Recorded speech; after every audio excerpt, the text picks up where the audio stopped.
पौष महिना हा सूर्य देवतांना समर्पित असल्यामुळे पौष महिन्यात सूर्यदेवतांची उपासना केल्याने इच्छित फलप्राप्ती होते असं म्हटलं जातं.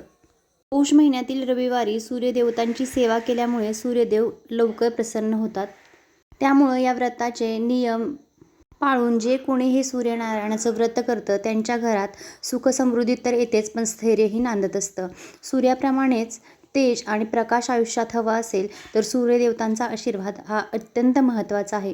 ज्यांच्या आयुष्यातील सूर्यग्रह हा कमजोर असतो त्यांनी तर हे व्रत अवश्य करावं. नमस्कार, मी पूनम. मी आपल्या यूट्यूब चॅनलमध्ये आपणा सर्वांचं अगदी मनापासून स्वागत करते. व्हिडिओच्या अगोदर जर तुम्ही या चॅनलवरती नवीन असाल तर चॅनलला सबस्क्राईब करा आणि व्हिडिओ आवडला तर व्हिडिओलाही लाईक करायला विसरू नका. तर हे व्रत कोणी करावं, कसं करावं, उपवास कसा करावा, तो कधी सोडावा, मंत्र स्तोत्र याची पूजा मांडणी कशी करायची, या सगळ्या गोष्टींची माहिती आजच्या व्हिडिओमध्ये आपण बघणार आहोत. यावर्षी पौष महिन्यात 4 रविवार पडत आहेत. तर 4ही रविवारी हे व्रत केल्याने गमावलेला आत्मविश्वास, अडकलेली कामे, नोकरीतील अपयश या सगळ्या गोष्टी दूर होऊन तुमच्या आयुष्यात यश येऊन तुमची सगळी कामंही मार्गी लागतील. तर हा उपवास प्रत्येक रविवारी करायचा आहे. रविवारी सूर्य उगवायच्या अगोदर म्हणजे पहाटे 5 ते 5:30 वाजता आपल्याला उठायचं आहे. कारण सूर्य उगवायच्या अगोदर आपली आंघोळ आणि नित्यकर्म आटपून झाली पाहिजेत. सूर्य उगवायच्या अगोदर केसही विंचरून घ्यावेत, कारण सूर्य उगवल्यानंतर केस विंचरणं ही वर्ज्य आहे. हा या व्रताचा पहिला नियम.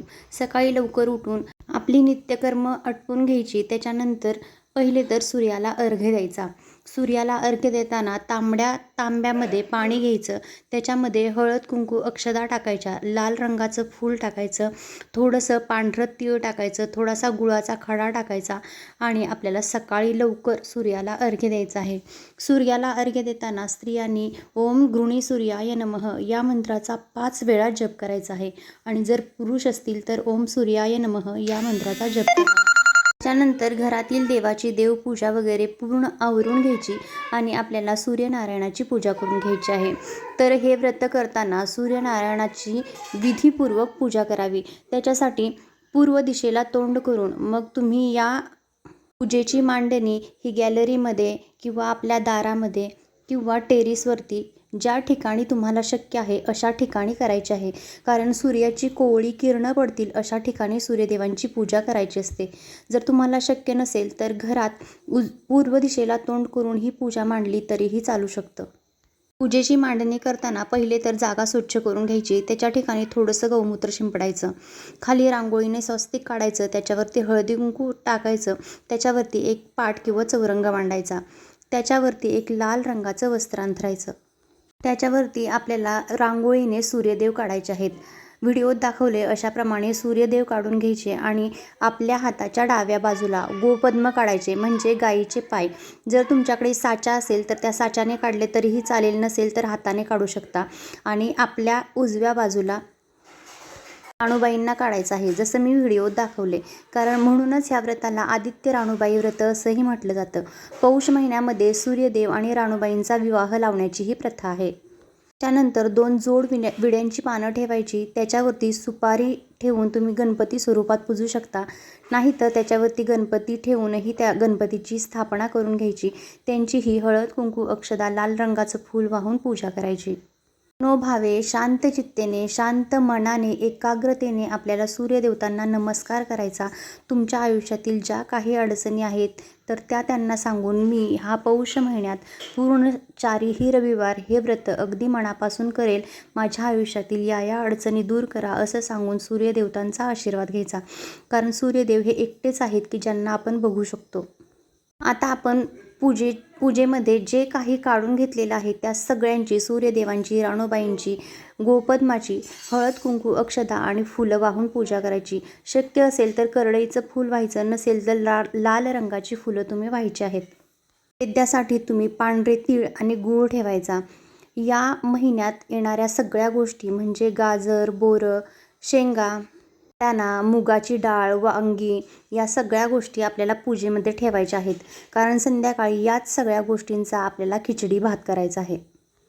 पूजेला धूप दीप ओवाळून घ्यायचा, मनोभावे नमस्कार करायचा आणि ज्यावेळी आपण कर्पूर आरती करतो त्यावेळी कापराच्या वड्यांवरती थोडंसं पांढरं तीळ टाकायचं. त्याच्यानंतर सूर्यदेवतांची 12 नामं, ओम सूर्याय नमः, ओम मित्राय नमः, अशा पद्धतीने 12 नावं घ्यायची आहेत आणि सूर्यदेवतांना नमस्कार करायचा.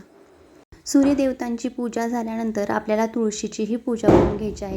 तुळशीची पूजा करताना रविवारी तुळशीला हात लावणं वर्ज्य असतं, म्हणून तुळशीला पाणीही रविवारच्या दिवशी घालत नाहीत. मग या दिवशी गाईचं 1 चमचाभर थोडंसं दूध आणि चिमूटभर हळद व्हायची. लांबूनच तुळशीला हळद कुंकू व्हायचं, एखादं फूल व्हायचं आणि मनोभावे नमस्कार करायचा. तुळशीला 3 प्रदक्षिणा तुम्ही घालू शकता. तुम्हाला तुळशीभोवती प्रदक्षिणा घालणं शक्य नसेल तर स्वतःभोवती 3 प्रदक्षिणा घालायच्या आहेत आणि तुळशी मातेला मनोभावे नमस्कार करायचा. तुळशीची पूजा करताना ओम नमो भगवते वासुदेवाय या मंत्राचा जप करायचा.